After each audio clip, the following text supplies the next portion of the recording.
Hey guys, welcome back. I'm gonna save you all the intro and everything, and I'm just gonna get right down to it. Anybody who watched the video from yesterday is dying to know what is up with Frankie. I'm gonna get right into the wrenching on Frankie. There was a subscriber of mine who was wondering, when I had the runaway yesterday, he was like, oh, do you have an FM receiver, 2.4 gigahertz? No, I don't, but that's not why it ran away. The reason it ran away is if you see the battery tray I got rigged up to Frankie now. I've moved a bunch of stuff around on Frankie. I've actually tucked his receiver in underneath the top chassis plate. That's actually where it's supposed to go. I've installed an actual switch on Frankie so that I can just turn it off instead of having to go in there and unplug them all the time. This little rig that I have on Frankie, it's staying in place, so that's good. The problem is this can happen. And it happened to more than one battery the other day, and that's why Frankie was a runaway. Let's just take these out of here.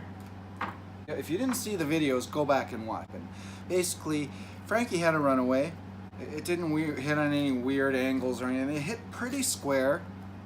See there?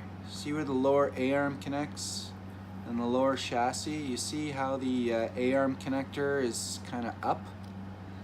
That's all I can see, really. It's down here by my finger. There's a little, I don't know if you can see that, but there's a little separation there between the chassis and the A-arm connector.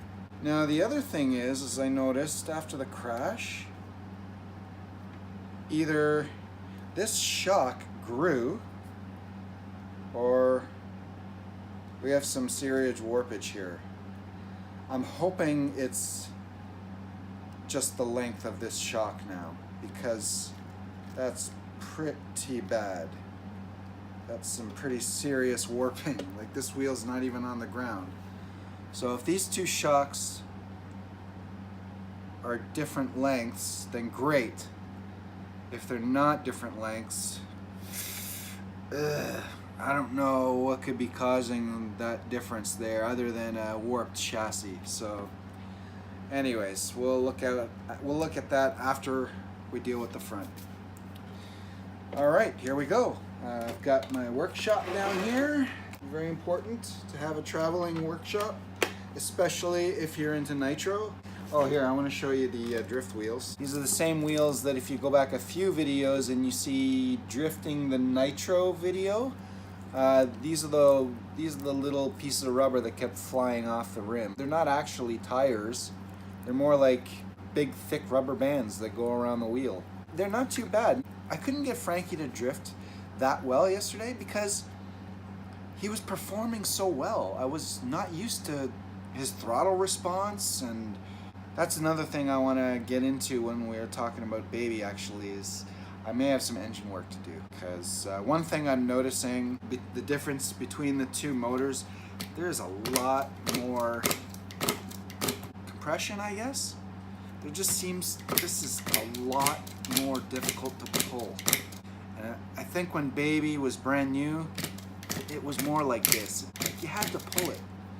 Baby's ripcord, it's really, I don't know how to explain it. It's hard to get her going without pulling it really fast.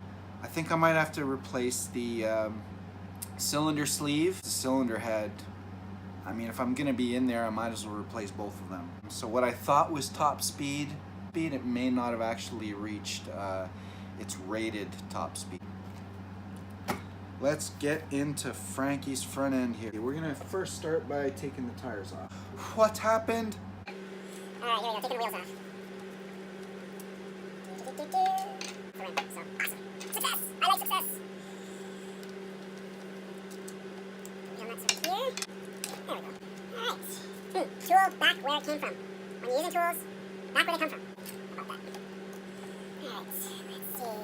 Frankie. It's in the trunk of the car. It's cool, I like that. I was lucky to actually have it. It just happened to be in the bag with it.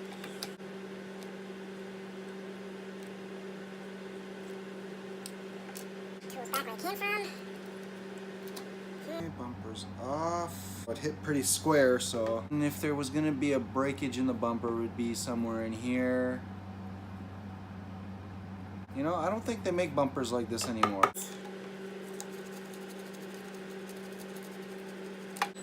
Oh, coffee maker saying if you want the last bit of coffee, I'm shutting off now, so it'll be cold in about an hour.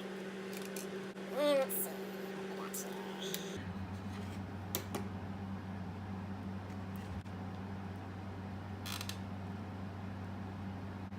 It's not that bad. It doesn't look that bad. Just got it all clean now. You know what? It's not. Piece that's warped. Aha! It's not the chassis, guys. I warped the A-arm connector, this piece here. That's what's warped. Alright, so we're gonna straighten this out. She's warped good. Whoo! We're gonna put you aside, Frankie. That's one. There we go. Surprisingly... Oh no, it's bent. Alright, here's my wobbly A-arm connector.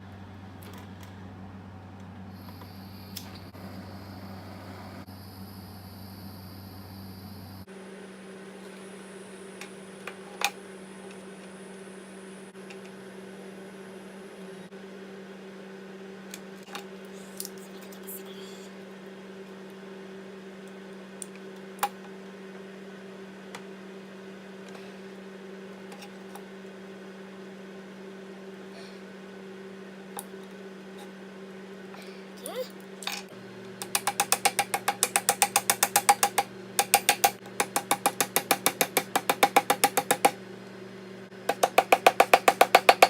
It's gonna come up a bit. Let's try fixing it. It's a little bit out on the side still.